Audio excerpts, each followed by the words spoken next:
Household Tales by Brothers Grimm, by Jakob Grimm and Wilhelm Grimm, translated by Margaret Hunt. Number 19, The Fisherman and His Wife.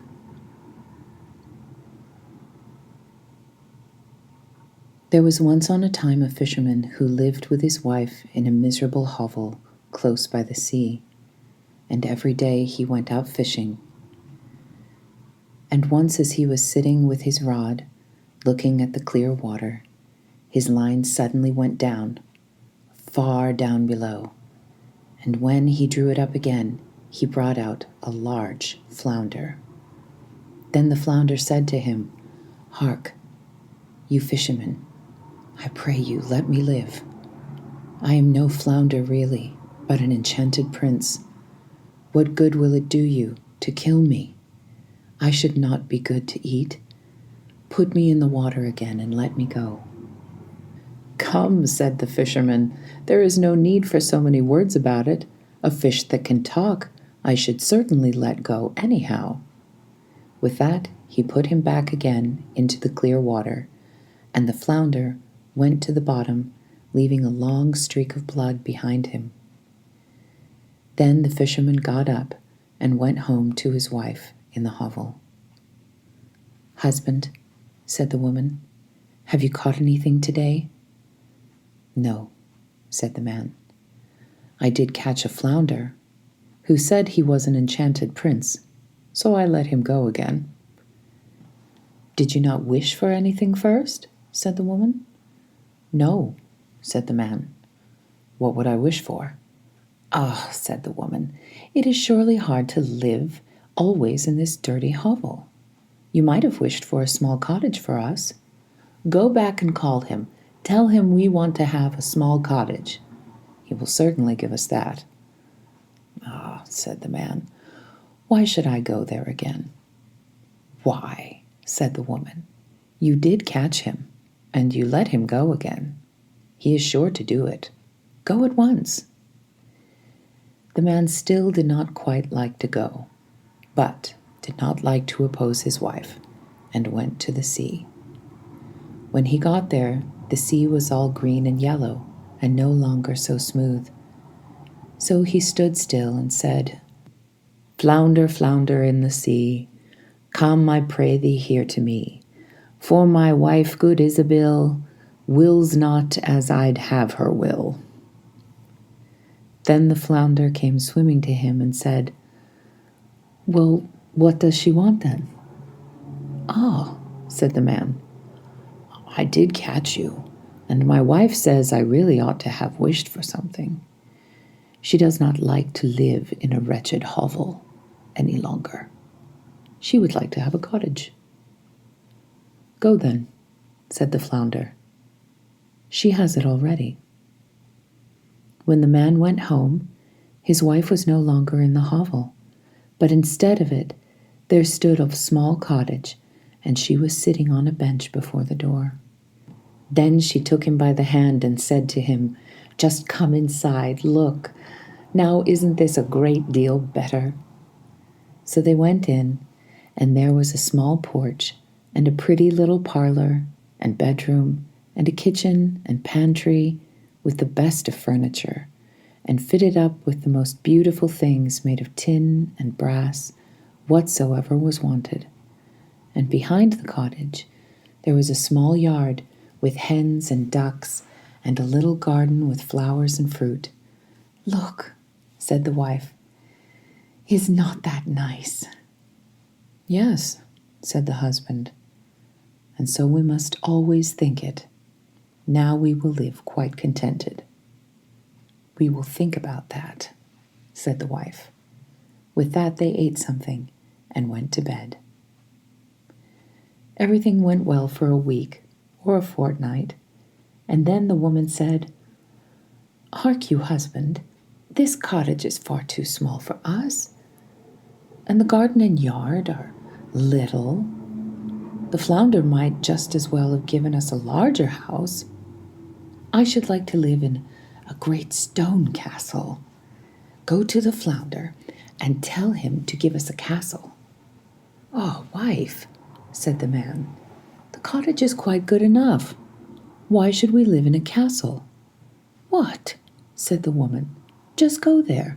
The flounder can always do that." "No, wife," said the man. "The flounder has just given us the cottage. I do not like to go back so soon. It might make him angry." "Go," said the woman. "He can do it quite easily, and will be glad to do it. Just go back to him." The man's heart grew heavy, and he would not go. He said to himself, "It is not right," and yet he went. And when he came to the sea, the water was quite purple and dark blue and gray and thick, and no longer so green and yellow, but it was still quiet. And he stood there and said, "Flounder, flounder in the sea, come, I pray thee, here to me, for my wife, good Isabel, wills not as I'd have her will." "Well, what does she want then?" said the flounder. "Alas," said the man, half scared, "she wants to live in a great stone castle." "Go to it then. She is standing before the door," said the flounder. Then the man went away, intending to go home, but when he got there, he found a great stone palace, and his wife was just standing on the steps going in, and she took him by the hand and said, "Come in." So he went with her, and in the castle was a great hall paved with marble, and many servants, who flung wide the doors, and the walls were all bright with beautiful hangings, and in the rooms were chairs and tables of pure gold, and crystal chandeliers hung from the ceiling, and all the rooms and bedrooms had carpets, and food and wine of the very best were standing on all the tables, so that they nearly broke down beneath it. Beneath the house, too, there was a great courtyard with stables for horses and cows, and the very best of carriages, where there was a magnificent large garden, too, with the most beautiful flowers and fruit trees, and a park quite half a mile long in which were stags, deer, and hares, and everything that could be desired. "Come," said the woman, "isn't that beautiful?" "Yes, indeed," said the man. "Now let it be, and we will live in this beautiful castle and be content." "We will consider about that," said the woman, "and sleep upon it." Thereupon they went to bed. Next morning the wife awoke first, and it was just daybreak, and from her bed she saw the beautiful country laying before her. Her husband was still stretching himself, so she poked him in the side with her elbow and said, "Get up, husband, and just peep out of the window. Look you, couldn't we be the king over all that land? Go to the flounder, we will be the king." "Oh, wife," said the man, "why should we be king? I do not want to be king." "Well," said the wife, "if you don't want to be king, I will. Go to the flounder, for I will be the king." "Oh, wife," said the man, "why do you want to be the king? I do not like to say that to him." "Why not?" said the woman. "Go to him this instant. I must be king." So the man went and was quite unhappy because his wife wished to be king. "It is not right. It is not right," thought he. He did not wish to go, but yet he went. And when he came to the sea, it was quite dark gray, and the water heaved up from below and smelt putrid.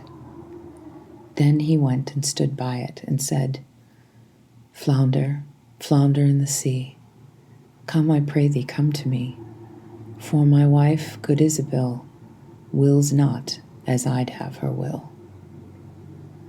"Well, what does she want then?" said the flounder. "Alas," said the man, "she wants to be king. Go to her. She is king already." So the man went, and when he came to the palace, the castle had become much larger, and had a great tower and magnificent ornaments, and the sentinel was standing before the door, and there were numbers of soldiers with kettle drums and trumpets. And when he went inside the house, everything was of real marble and gold, with velvet covers and great golden tassels. Then the doors of the hall were opened, and there was the court in all its splendor, and his wife was sitting on a high throne of gold and diamonds, with a great crown of gold on her head, and a scepter of pure gold and jewels in her hand. And on both sides of her stood her maids-in-waiting in a row, each of them always one head shorter than the last. Then he went and stood before her and said, "O wife, and now you are king." "Yes," said the woman, "now I am king."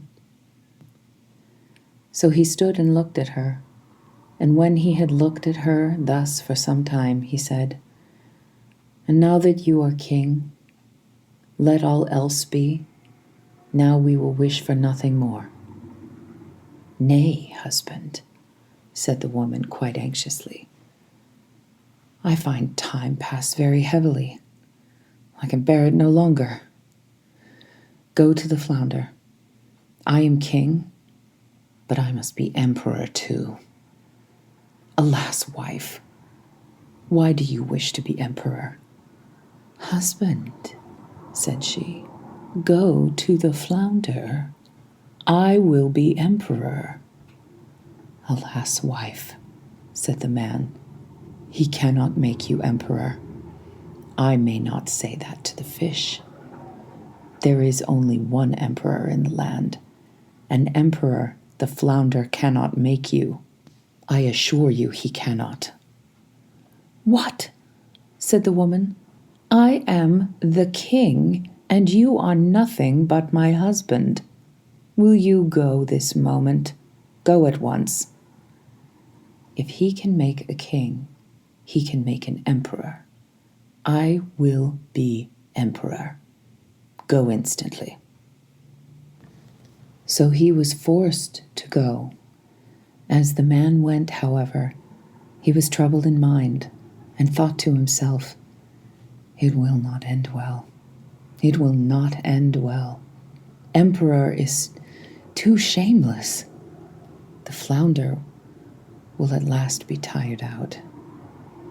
With that he reached the sea, and the sea was quite black and thick, and began to boil up from below, so that it threw up bubbles, and such a sharp wind blew over it that it curdled, and the man was afraid. And he went and stood by it and said, "Flounder, flounder in the sea, come, I pray thee, come to me, for my wife, good Isabel, wills not as I have her will." "Well, what does she want then?" said the flounder. "Alas, flounder," he said, "my wife wants to be emperor." "Go to her," said the flounder. "She is emperor already." So the man went, and when he got there, the whole palace was made of polished marble, with alabaster figures and golden ornaments. And soldiers were marching before the door, blowing trumpets and beating cymbals and drums, and in the house barons and counts and dukes were going about as servants. Then they opened the doors to him, which were of pure gold, and when he entered, there sat his wife on a throne, which was made of one piece of gold, and was quite 2 miles high, and she wore a great golden crown that was 3 yards high, and set with diamonds and carbuncles. and in one hand she had the scepter, and in the other the imperial orb, and on both sides of her stood the yeomen of the guard in 2 rows, each being smaller than the one before him, from the biggest giant, who was 2 miles high, to the very smallest dwarf, just as big as my little finger. And before it stood a number of princes and dukes. Then the man went and stood among them and said, "Wife, are you emperor now?" "Yes," said she, "now I am emperor." Then he stood and looked at her well, and when he had looked at her thus for some time, he said, "Ah, wife, be content now that you are emperor." "Husband," said she, "why are you standing there? Now I am emperor, but I will be pope too. Go to the flounder." "Alas, wife," said the man, "what will you not wish for? You cannot be pope. There is but one in Christendom. He cannot make you pope." "Husband," said she, "I will be pope. Go immediately.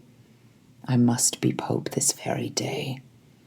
"No, wife," said the man, "I do not like to say that to him. That would not do. It is too much. The flounder can't make you pope." "Husband," said she, "what nonsense. If he can make an emperor, he can make a pope. Go to him directly. I am emperor, and you are nothing but my husband. Will you go at once?" Then he was afraid and went, but he was quite faint and shivered and shook, and his knees and legs trembled, and a high wind blew over the land, and the clouds flew, and towards evening all grew dark, and the leaves fell from the trees, and the water rose and soared as if it were boiling, and splashed upon the shore. And in the distance he saw ships which were firing guns in their sore need, pitching and tossing on the waves. And yet in the midst of the sky there was still a small bit of blue, though on every side it was red, as in a heavy storm.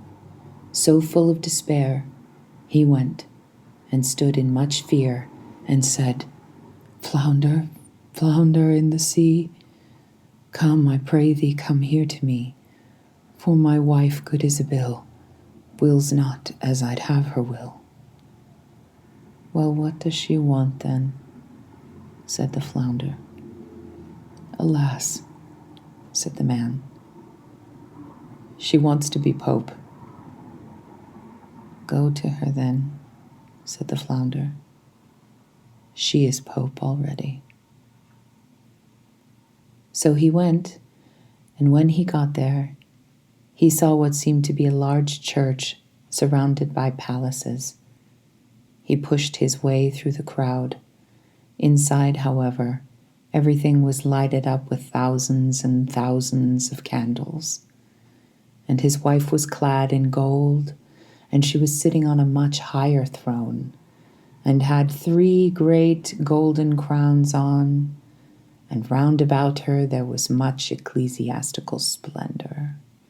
And on both sides of her was a row of candles, the largest of which was as tall as the very tallest tower, down to the very smallest kitchen candle. And all the emperors and kings were on their knees before her, kissing her shoe. "Wife," said the man, and looked attentively at her, "are you now pope?" "Yes," said she, "I am pope." So he stood and looked at her, and it was just as if he was looking at the bright sun. When he had stood looking at her thus for a short time, he said, "Ah, wife, If you are Pope, do let well alone. But she looked as stiff as a post and did not move or show any signs of life. Then said he, Wife, now that you are Pope, be satisfied. You cannot become anything greater now. I will consider about that, said the woman. Thereupon they both went to bed. But she was not satisfied, and greediness let her have no sleep, for she was continually thinking what there was left for her to be. The man slept well and soundly, for he had run about a great deal during the day.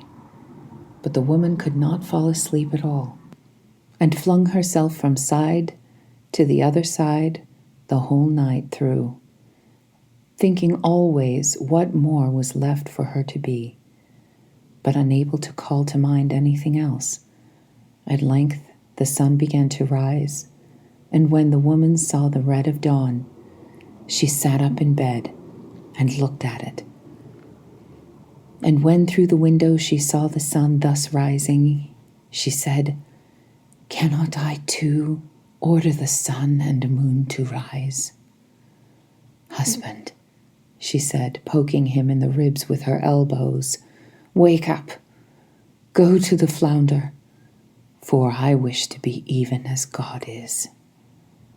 The man was still half asleep, but he was so horrified that he fell out of bed. He thought he must have heard amiss, and rubbed his eyes and said, Alas, wife, what are you saying? Husband, said she, if I can't order the sun and moon to rise, and have to look on and see the sun and moon rising, I can't bear it. I shall not know what it is to have another happy hour, unless I can make them rise myself. Then she looked at him so terribly that a shudder ran over him, and said, Go at once. I wish to be like unto God. Alas, wife, said the man, falling on his knees before her. The flounder cannot do that. He can make an emperor and a pope. I beseech you, go on as you are and be pope. Then she fell into a rage, and her hair flew wildly about her head, and she cried, I will not endure this. I'll not bear it any longer. Wilt thou go? Then he put on his trousers and ran away like a madman. But outside a great storm was raging, and blowing so hard that he could scarcely keep his feet. Houses and trees toppled over. The mountains trembled, rocks rolled into the sea. The sky was pitch black, and it thundered and lightened, and the sea came in with black waves as high as church towers and mountains, and all with crests of white foam at the top. Then he cried, but could not hear his own words. Flounder, flounder in the sea, come, I pray thee, come here to me, for my wife, good Isabel, wills not as I'll have her will. Well, what does she want then? Said the flounder. Alas, said he, she wants to be like unto God. Go to her, and you will find her back again in the dirty hovel. And there they are living still at this very time.